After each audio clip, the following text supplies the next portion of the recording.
पहा, अर्थचं साऊथ या साईडला आहे, अर्थचं नॉर्थ या साईडला आहे. जर आपण एखादा मॅग्नेट फ्रीली सस्पेंड केला तर आपल्याला माहीत आहे south attracts north and south repel south. म्हणजे हा जो फ्रीली सस्पेंड केलेला आहे त्याचा नॉर्थ आणि या इमॅजिनरी अर्थ मॅग्नेटचा साऊथ हे दोन एकाच साईडला असतील. त्यामुळे आपण म्हणतो जिओग्राफिकल नॉर्थ पोल या साईडला आहे, जिओग्राफिकल साऊथ पोल या साईडला आहे. पहा, नॉर्थ नॉर्थ, साऊथ साऊथ. कारण अर्थ मॅग्नेट तर साऊथ पोल या साईडला आहे आणि आपला जो मॅग्नेट आहे त्याचा नॉर्थ या साईडला आहे, जी नॉर्थ डायरेक्शन आपल्याला हमेशा दाखवत असतं.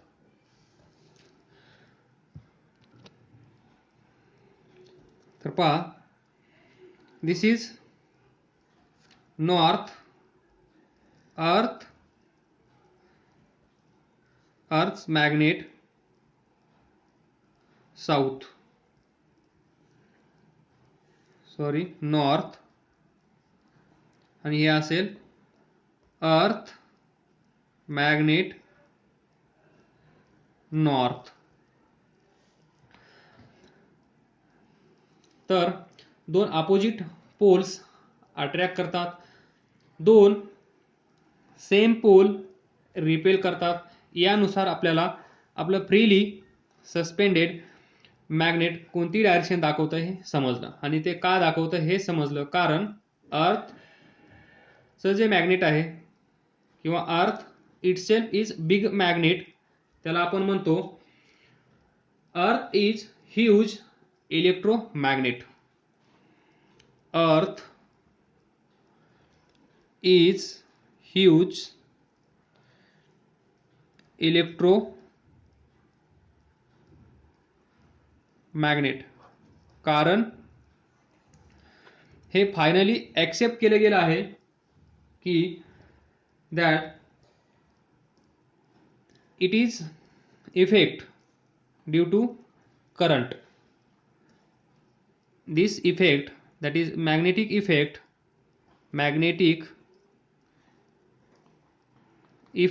that is magnetic field,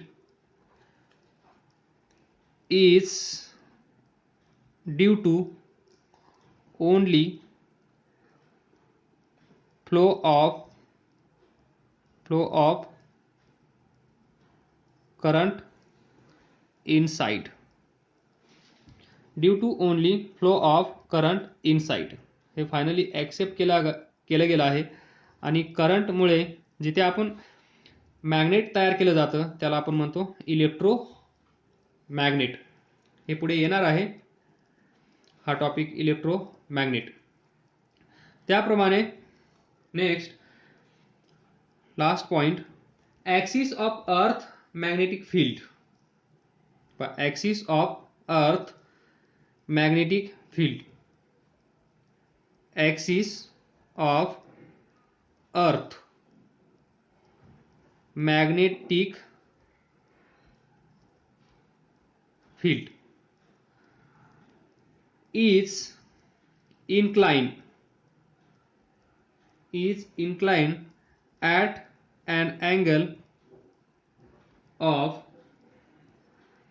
15 degree. हे 10 डिग्री आहे सध्या, 10 डिग्री विथ जिओग्राफिकल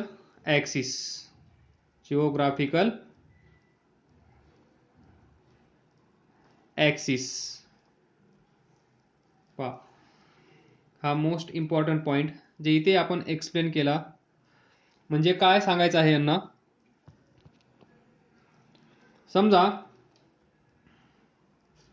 ही अर्थ आहे, ही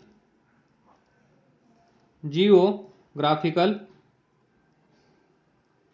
ॲक्सिस आहे, बरोबर.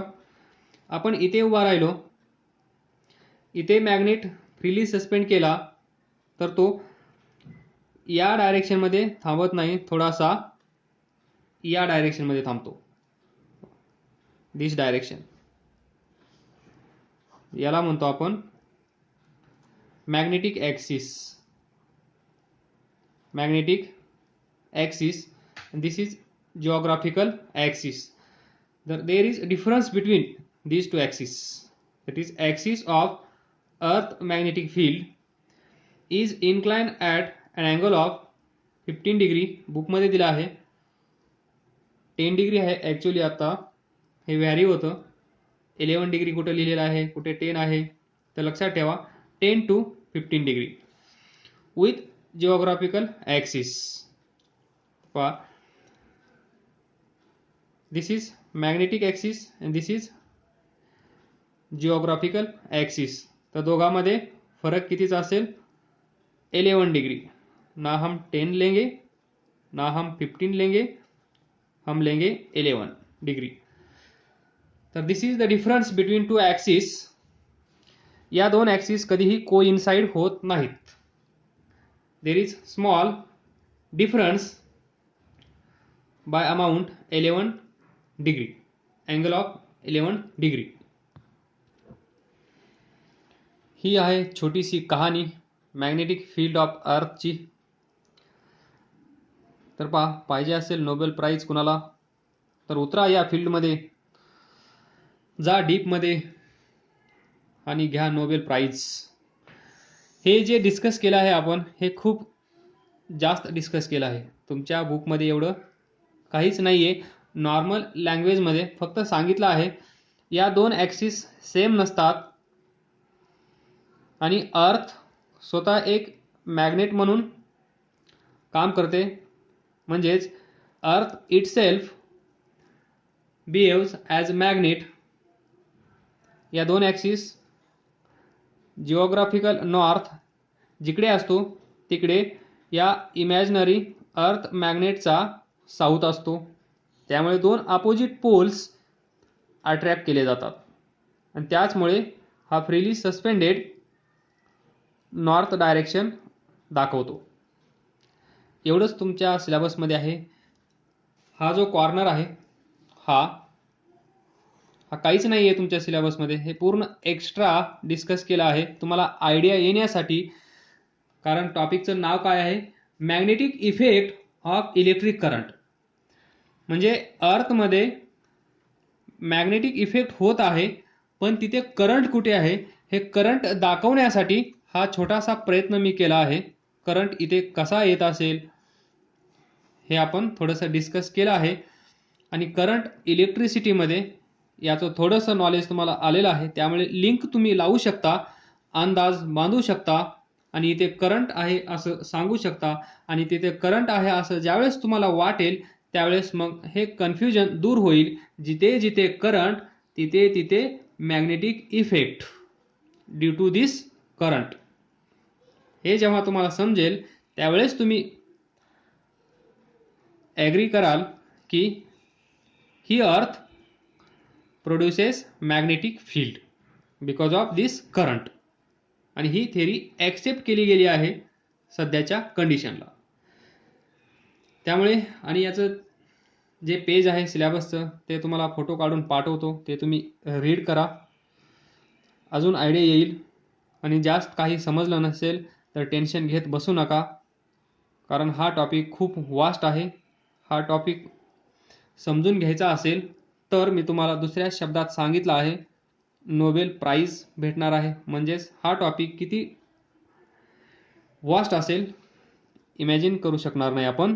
त्यामुळे डोंट वरी, जेवढं समजलं असेल तेवढं ॲक्सेप्ट करा, जेवढं समजलं नसेल तेवढं समजून घेण्याचा प्रयत्न करा. त्या पलीकडे काळजी करण्याचं कारण नाही आहे. कारण जे तुमच्या सिलेबसमध्ये आहे ते तुम्हाला नक्कीच समजणार आहे, कारण ते छोटंसं मॅग्नेट आहे आणि मॅग्नेटबद्दल भरपूर काही तुम्हाला माहीत असल्यामुळे सर्व काही समजून जाईल. थँक्यू.